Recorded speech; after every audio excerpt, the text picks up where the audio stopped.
नमस्कार मंडळी, कसे आहात तुम्ही सगळे? मी संध्या सप्रे, यूट्यूबवरील अमृताचे डोही या माझ्या आध्यात्मिक चॅनलमध्ये मी तुम्हा सगळ्यांचं स्वागत करते. मागच्या एपिसोडमध्ये आपण अध्यात्म म्हणजे काय या विषयाला सुरुवात केलेली आहे. आजच्या एपिसोडमध्ये आपण तोच भाग कंटिन्यू करणार आहोत. अध्यात्म म्हणजे काय, एपिसोड 2 भाग 2. आपण मागील भागामध्ये जगताचं मूळ परमतत्व म्हणजेच परब्रह्म ही संकल्पना आपण समजून घेतलेली आहे. आपण असंही म्हटलं की त्या जे मूळ परमतत्व ज्यानं ब्रह्मांडाला तोलून धरलाय त्याची जी सत्यता आहे ती सर्वोच्च आणि श्रेष्ठ दर्जाची आहे आणि त्याच्या तुलनेनं हे जे जगत आहे ते त्याच्या तुलनेनं खालच्या लेव्हलला म्हणजे ट्रान्झॅक्शनल रियालिटी किंवा व्यावहारिक सत्यतेच्या खालच्या पायरीवर आपलं सगळं जगत येतं. हा जो सिद्धांत मांडला गेलेला आहे तो अद्वैत सिद्धांताप्रमाणे अनुसरलेला आहे. अद्वैत सिद्धांत म्हणजे काय, तर तो असं सांगतो की या साऱ्या ब्रह्मांडामध्ये केवळ आणि केवळ परमतत्व हे एकमेव सत्य असून, बर का, केवळ आणि केवळ परमतत्व हेच एकमेव सत्य असून हे सर्व जगत मिथ्या आहे. मिथ्या म्हणजे ते खोटं नाही. ते खोटं कसं काय असू शकेल? आपण सगळेजण ते जगत अनुभवतो, त्यामध्ये राहतो, विकसित होतो, एकमेकांशी इंटरॅक्शन करतो, प्रत्यक्षपणे हे सगळं जीवन आपण या जगतामध्ये अनुभवतो. त्यामुळे मिथ्या म्हणजे ते खोटं नाही, ते अनुभवाला सगळ्यांच्या येतं.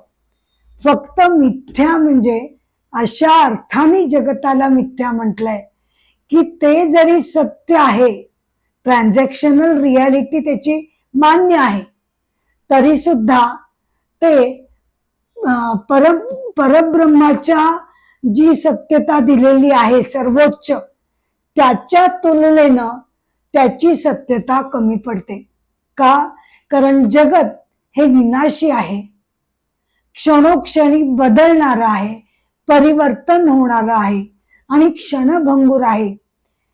असं असल्यामुळे जगताला किंवा या विनाशी जगताला सर्वोच्च सत्यतेचा दर्जा आपण देऊ शकत नाही. आता ही विचारसरणी अद्वैत सिद्धांताच्या दृष्टिकोनातनं घडलेली आहे. तर द्वैत सिद्धांत असं मानतो की जे परतत्व आहे, परमतत्व, ती सुद्धा खरी सत्यता आहे. पण त्याच बरोबरीनं हे जगत जे आम्हाला दिसतं त्याची सुद्धा सत्यता तेवढीच खरी आम्ही मानतो. परतत्वाच्या तुलनेची, त्याच्या योग्यतेची ती सत्यता असल्यानं या जगतामध्ये दोन सत्यता नांदत आहेत, एक परमतत्व आणि एक जगत. हा झाला द्वैत सिद्धांत. आता अद्वैत सिद्धांताच्या दृष्टिकोनातून, बर का, अद्वैत सिद्धांताच्या दृष्टिकोनातून या जगताची निर्मिती कशी झाली याबद्दल वेदांत काय सांगतो ते आपण बघूया. आता साहजिकच आहे की जे परमतत्व आहे ते निर्गुण आहे, निराकार आहे, अजय आहे, जन्म नाही, मरण नाही, अविकारी आहे. मग असं जर परमतत्व आहे तर त्याच्यापासनं वेगळं जगत कसं काय निर्माण होणार?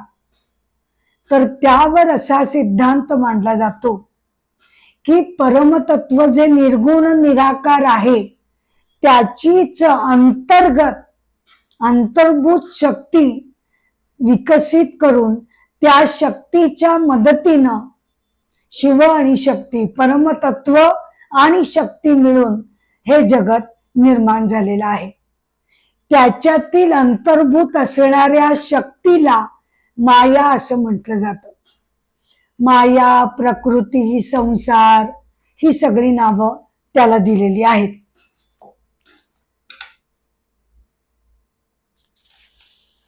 वेदांत पुढे असं म्हणतो की मूळ निर्गुण तत्वाला जे एकमेव होतं त्याला अशी पुढे इच्छा झाली की आपण अनेक व्हावं, आणि मग त्या इच्छेमधून त्याच्या आत असणारी जी माया शक्ती आहे ती बाहेर पडून ती विकसित झाली, आणि माया शक्तीला ती अशी इच्छा झाली की आपण जगत निर्माण करावं.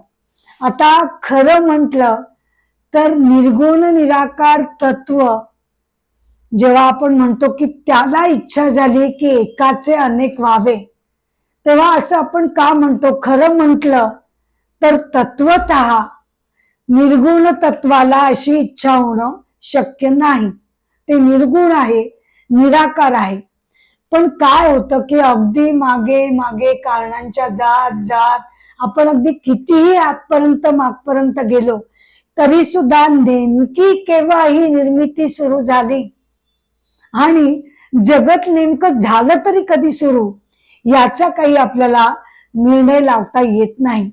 आणि त्यामुळे वेदांत अशी भाषा वापरतो की परब्रह्माला अशी इच्छा झाली की एकाच्या ऐवजी आपण अनेक व्हावं.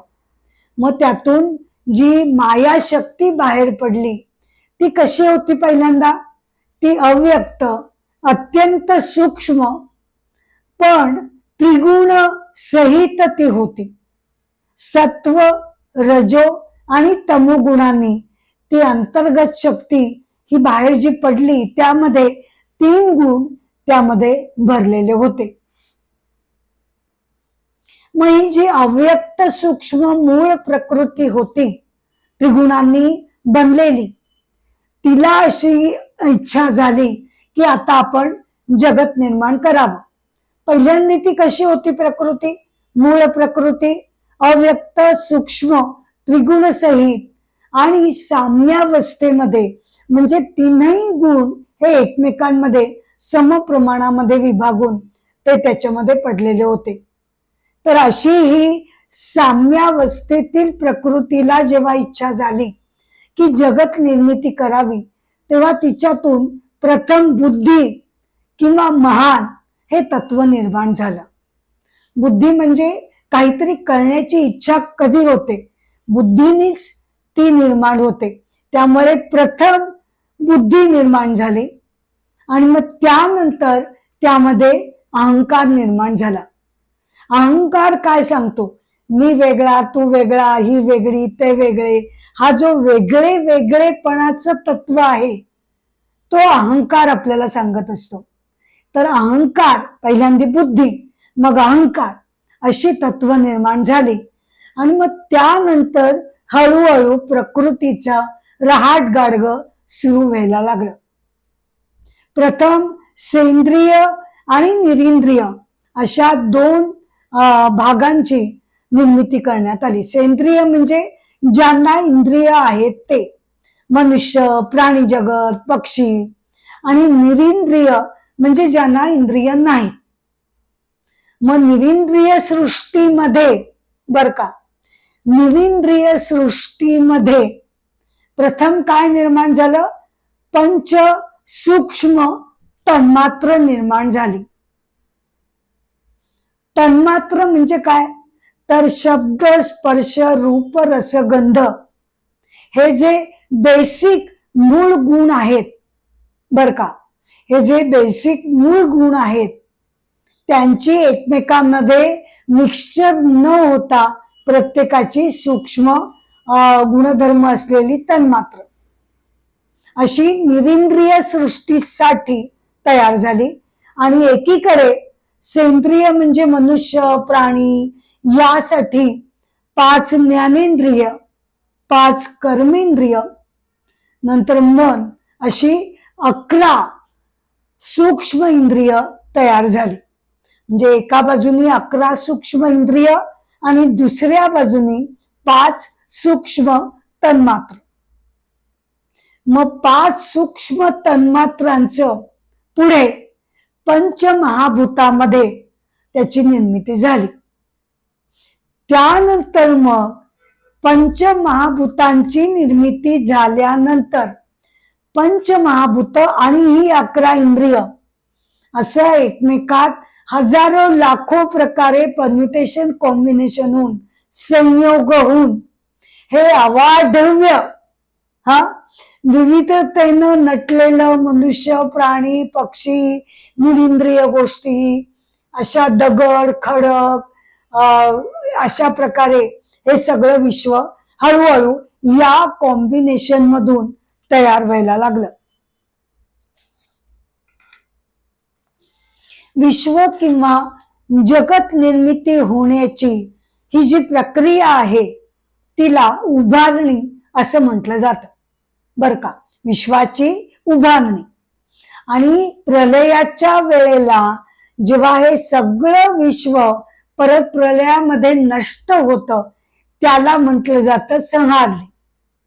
आता उभारणीच्या वेळेला ज्या क्रमापासून क्रमाक्रमाने एक एक गोष्टींचा उदय झाला अगदी त्याच उलट्या क्रमानं संहारणीच्या वेळेला एक एक एक एक एक एक गोष्ट नष्ट होत जाते.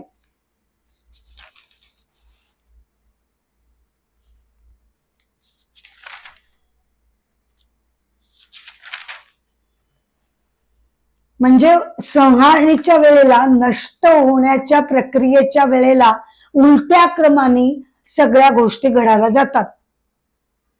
म्हणजे असं की पृथ्वी पाण्यामध्ये लोप पावते, पाणी अग्नीमध्ये, अग्नी आकाशामध्ये, आकाश तन्मात्रांमध्ये, तन्मात्र अहंकारामध्ये, अहंकार बुद्धीमध्ये, बुद्धी मूळ प्रकृतीमध्ये आणि मूळ प्रकृती मूळ परमतत्वामध्ये लय पावते. मूळ प्रकृती म्हणजे शक्ती.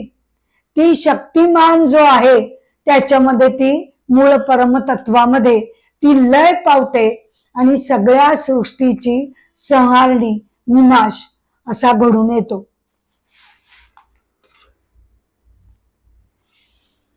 तर अशी ही माया, संसार, विश्व, प्रकृती अशी ही माया.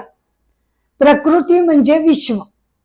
तिच्याबद्दल भगवद्गीता अध्याय 7 श्लोक 4 ते 7 मध्ये त्याच्याबद्दल भगवंत असं म्हणतात की पृथ्वी, पाणी, अग्नी, वायू, आकाश ही सूक्ष्म भूत आणि मन, बुद्धी, अहंकार असे मिळून 8 प्रकारे माझी प्रकृती ही विभागलेली आहे. 8 घटकांनी ही प्रकृती विभागलेली आहे. ही झाली अपरा प्रकृती, खालच्या दर्जाची प्रकृती. तर जिनं या जगाचं धारण केलं जातं, म्हणजे नुसती प्रकृती जीव निर्माण करू शकत नाही, सृष्टी निर्माण करू शकत नाही. आणि एकीकडे नुसतं परमतत्व हे सुद्धा जग निर्माण करू शकत नाही. दोघांचा एकमेकांमध्ये संयोग हवा तरच विश्व निर्माण होतं. एकीकडे नुसती प्रकृती ही काही करू शकत नाही. त्यामुळे भगवान असं म्हणतात की ही झाली अपरा प्रकृती. आता जिनं या जगाचं धारण होतं, म्हणजे त्या प्रकृतीच्या घटकामध्ये परमतत्वाचं चैतन्य तत्व एक्झिस्टन्स हे घटक जोपर्यंत त्यामध्ये पडत नाही तोपर्यंत विश्वनिर्मिती होऊ शकत नाही. तर जिने या जगाचं धारण होते अशी श्रेष्ठ प्रतीची प्रकृती, जीव स्वरूपी जी प्रकृती आहे ती दुसरी प्रकृती आहे. आणि या दोघांपासून बर का, या दोघांपासून किंवा दोघांमुळे जगताचं निर्मिती घडते.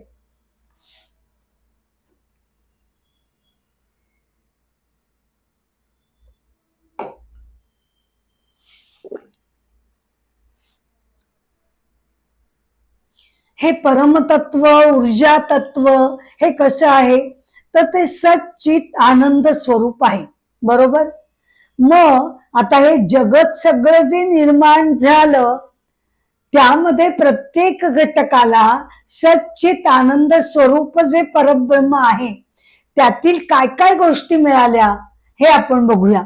तर त्यातलं पहिलं जे तत्व आहे सत एक्झिस्टन्स, हे सत एक्झिस्टन्स हे तत्व जगतातील प्रत्येक आणि प्रत्येक गोष्टीला मिळालेलं आहे. ते मिळालं म्हणूनच ती एक्झिस्टन्स मध्ये आलेली आहे.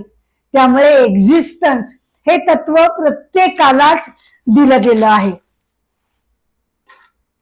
पण त्याच्या पुढचं जे कॉन्शियसनेस, सच्चित, चित म्हणजे कॉन्शियसनेस, हा सगळ्यांना मिळाला का कॉन्शियसनेस?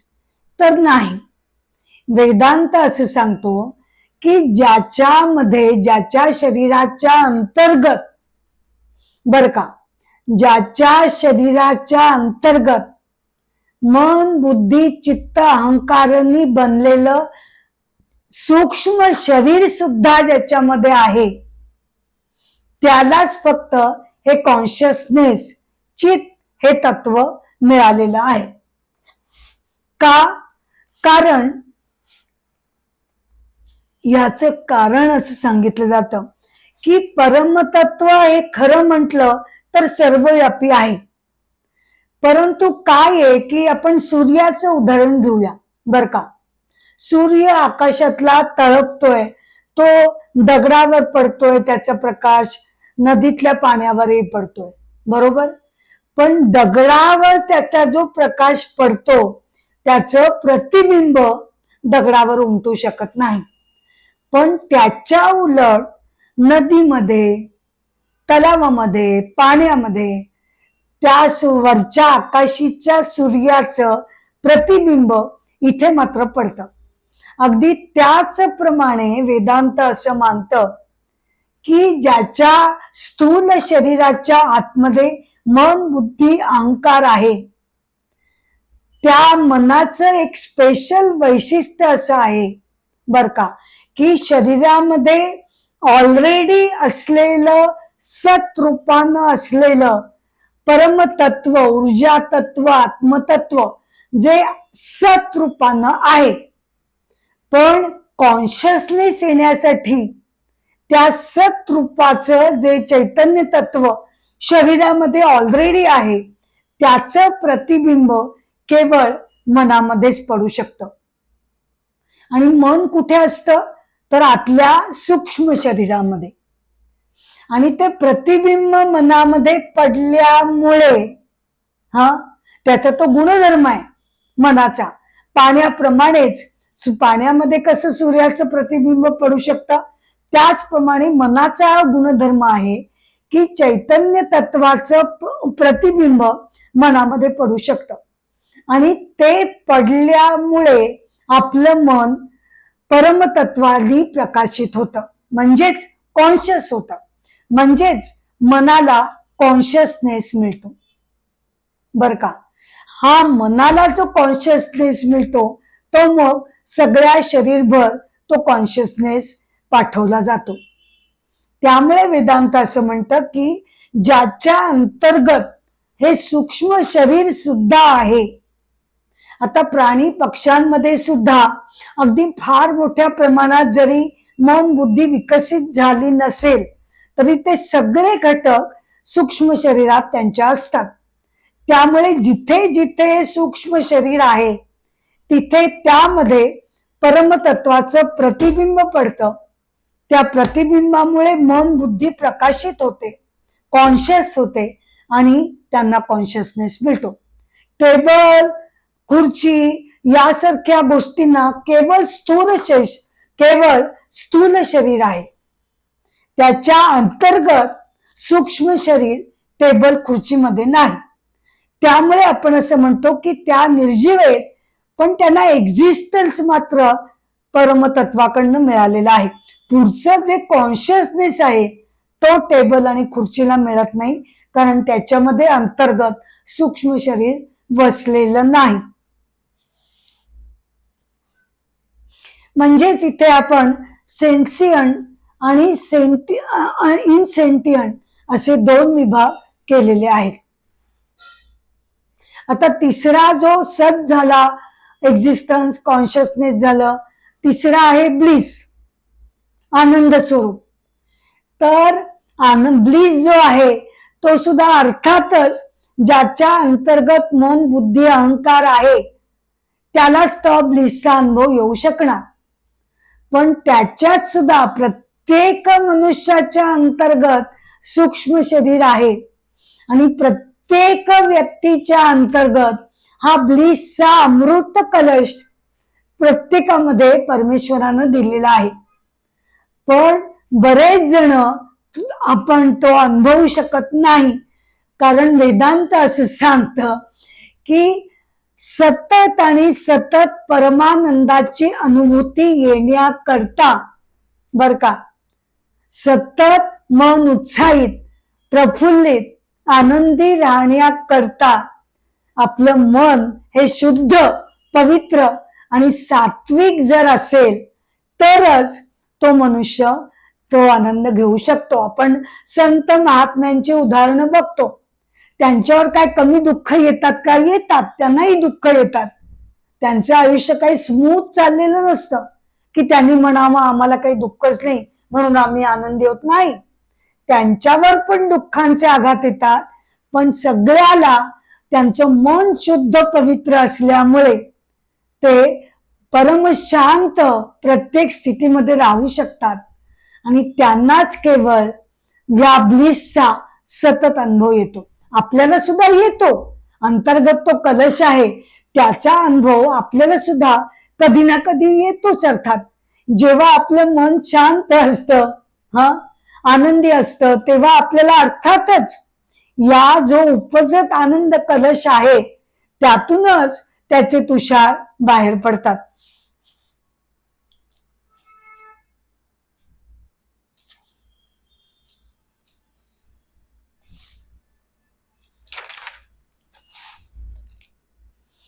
आता परब्रह्म आणि त्याची शक्ती माया, त्याची शक्ती, पण दोघांमध्ये काय फरक आहे ते आपण बघूया. परब्रह्म निर्गुण निराकार आहे, तर त्याची शक्ती माया शक्ती ही सगुण साकार आहे. परब्रह्म अनंत आहे, त्याच्या तुलनेनं माया ही परिमित आहे. नंतर परब्रह्म निश्चल आहे, प्रकृती चंचल आहे. परब्रह्म अमर्यादित आहे, अनंत आहे, त्याच्या तुलनेनं माया, जगत, विश्व हे मर्यादित आहे. परब्रह्म हे डोळ्यांनी दिसत नाही, माया किंवा जग किंवा प्रकृती, तिची शक्ती ही आपल्याला दिसू शकते. परब्रह्म अकर्ता आहे, तर माया ही सगळं करणारी ती आहे. नंतर परब्रह्माला रंग, रूप, नाम, आकार नाही, मायेला हे सगळं आहे. परब्रह्म अव्यक्त आहे, प्रकृती, एकदा मूळ प्रकृती जरी अव्यक्त असली तरी नंतर जग निर्मितीनंतर ती व्यक्त होते. परब्रह्म अव्यय आहे, ही व्यय आहे. परब्रह्म निष्क्रिय आहे, तर ही क्रियाशील आहे.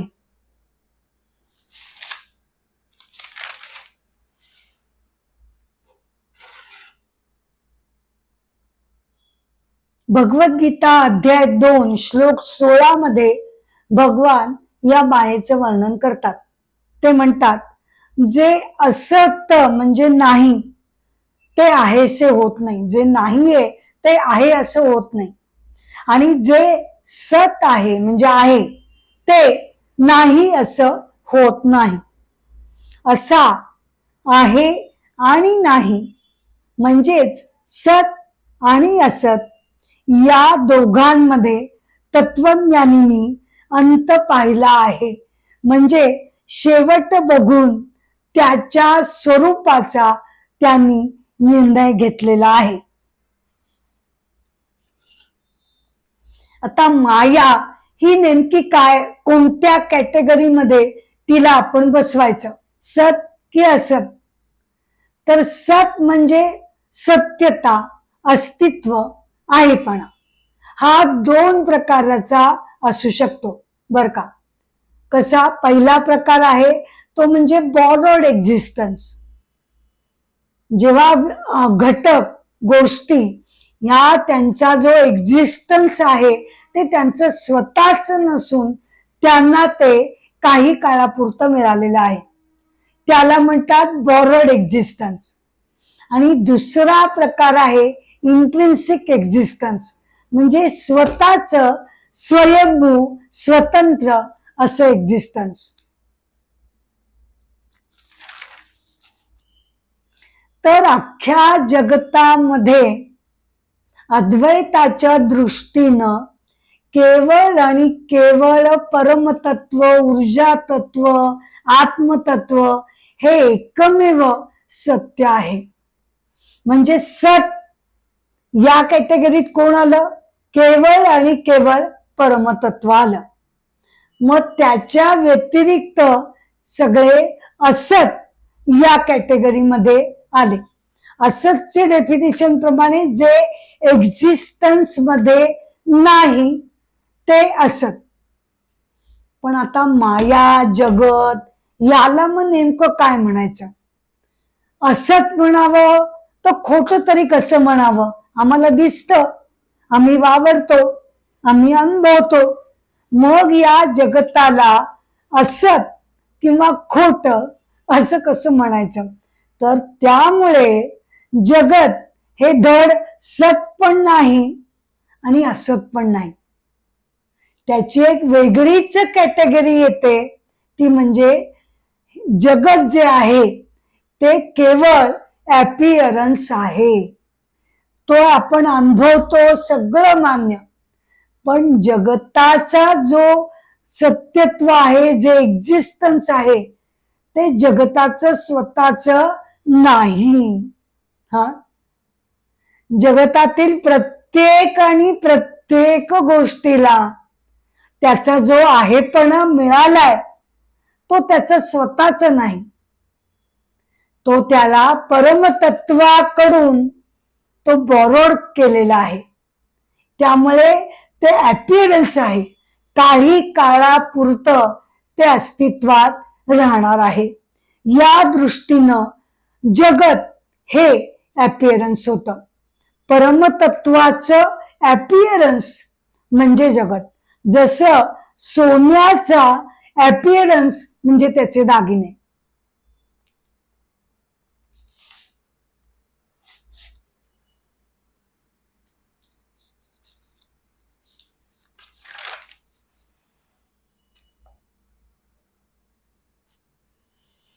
तर अशी ही परमेश्वराची माया शक्ती. शक्ती आणि शक्तिमान या दोन वेगळ्या गोष्टी नाहीत, त्याच्या अंतर्गतच ती मायाशक्ती आहे. आता मायेच्या ज्या दोन शक्ती सांगितल्या जातात त्या जरा आपण बघूया. एक आहे आवरण शक्ती बर का. एक आहे आवरण शक्ती. आवरण शक्तीने काय घडतं?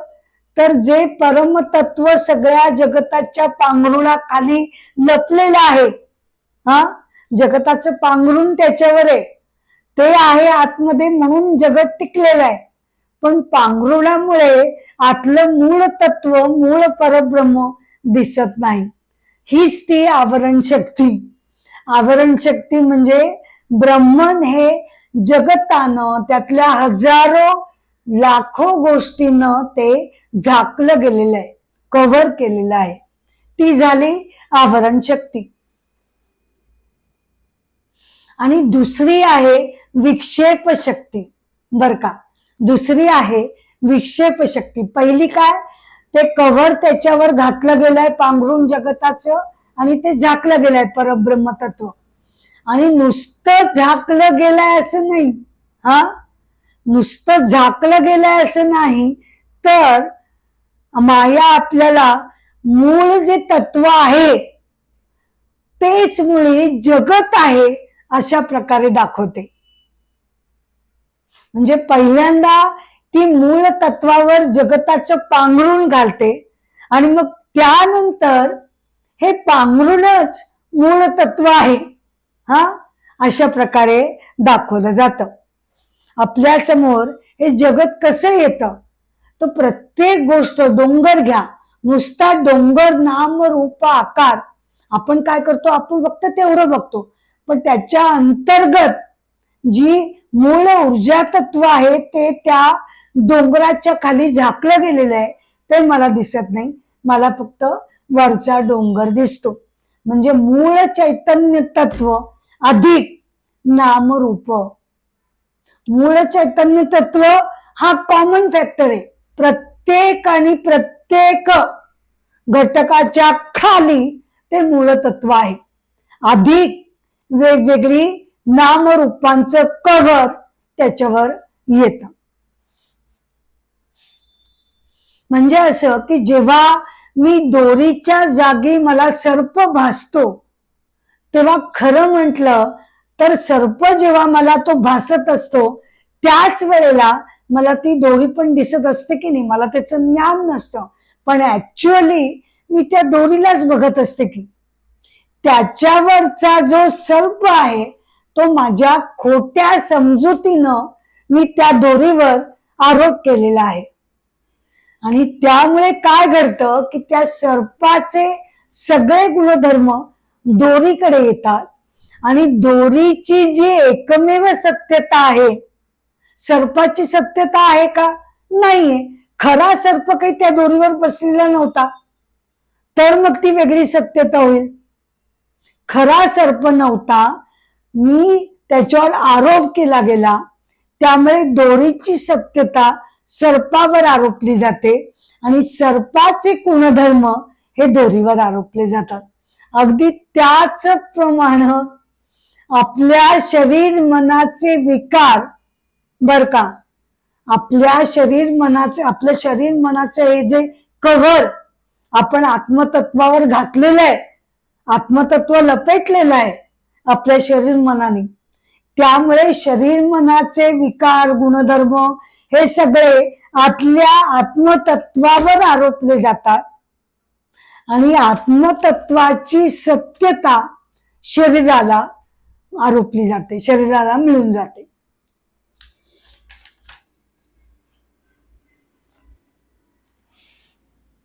तर असा आहे मायेचा सिद्धांत, जगताचा, पसाऱ्याचा, विश्वाचा, ब्रह्मांडाचा हा सगळा पसारा.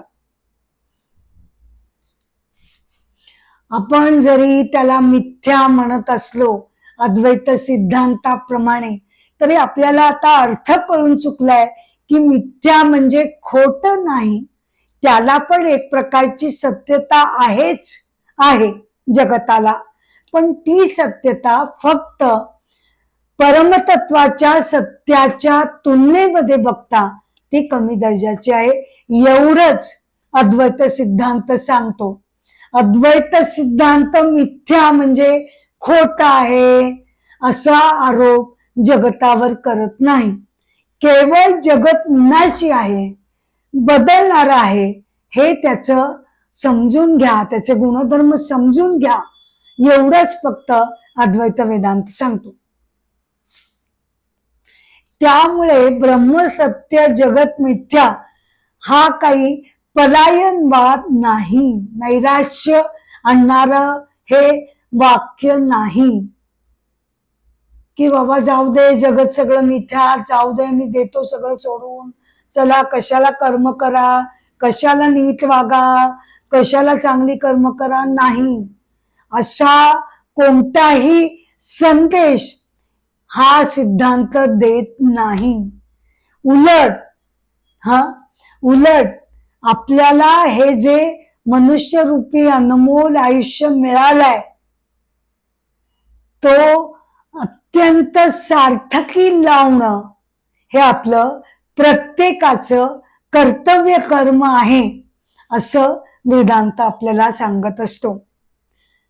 भगवद्गीता अध्याय 18 श्लोक 46 मध्ये भगवान असं म्हणतात की सर्वांनी आपापली स्वकर्तव्य नीट व्यवस्थितपणे करून, बर का, प्रत्येकानं आपली कर्तव्य व्यवस्थितपणे जबाबदारीने पार करून अशा सत्कर्मांच्या माध्यमातून प्रत्येकानं त्याच्या त्याच्या सत्कर्मांच्या माध्यमातून परमेश्वराची पूजा बांधली पाहिजे. तीच परमेश्वराचं पूजन होतं. असं केल्यानं ते खरं अगदी सार्थ असं परमेश्वराचं पूजन होतं आणि मनुष्याला सिद्धी प्राप्त होते. म्हणूनच परब्रह्म आणि माया अध्यात्म भाग 2 या एपिसोडची सांगता मी एका छोट्या कथेनं करते की ज्या व्यक्तीनं आयुष्यभर समाजाच्या हितासाठी भल्यासाठी सतत सत्कर्मांची पूजा बांधली आणि त्या पूजनानं सिद्धी प्राप्त करून घेतली, अशा व्यक्तीचं आपण उदाहरण बघूया. श्रीमती इला भट, जन्म 1933 अहमदाबाद येथे झाला.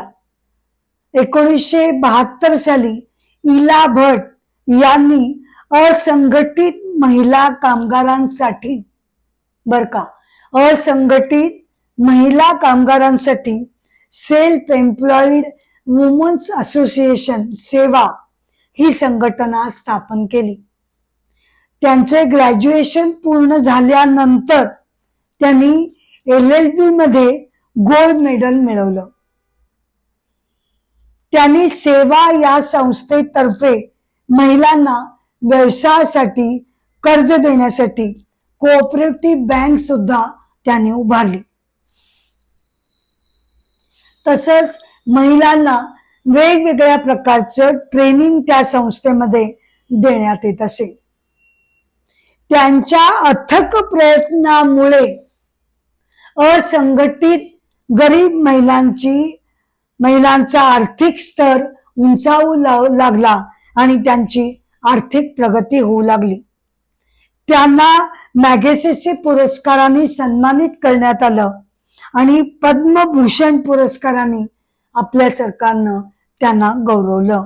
तर अशा या श्रीमती इला भट आणि समाजासाठी झटून केलेलं त्यांचं निष्काम कर्मयोग आपल्याला प्रेरणा देतो की आपण सुद्धा आपल्याला जो जन्म मिळालाय तो सार्थकी लावणं, आपल्याला जेवढं शक्य होईल तेवढ्या सत्कर्मांची पूजा बांधणं हे भगवंतांना अपेक्षित आहे.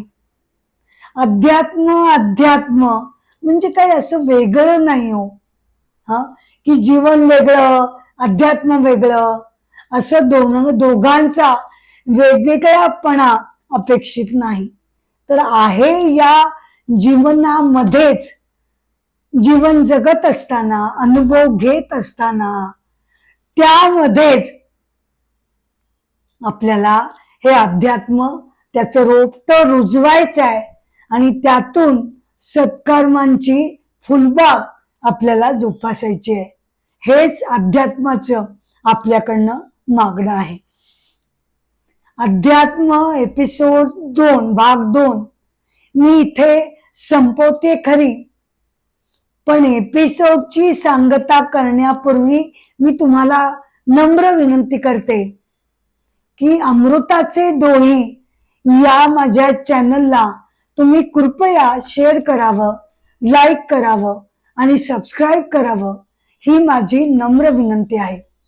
अध्यात्म एपिसोड 3 भाग 3 मी लवकरच पुढचा भाग घेऊन तुमच्या भेटीला येणारच आहे.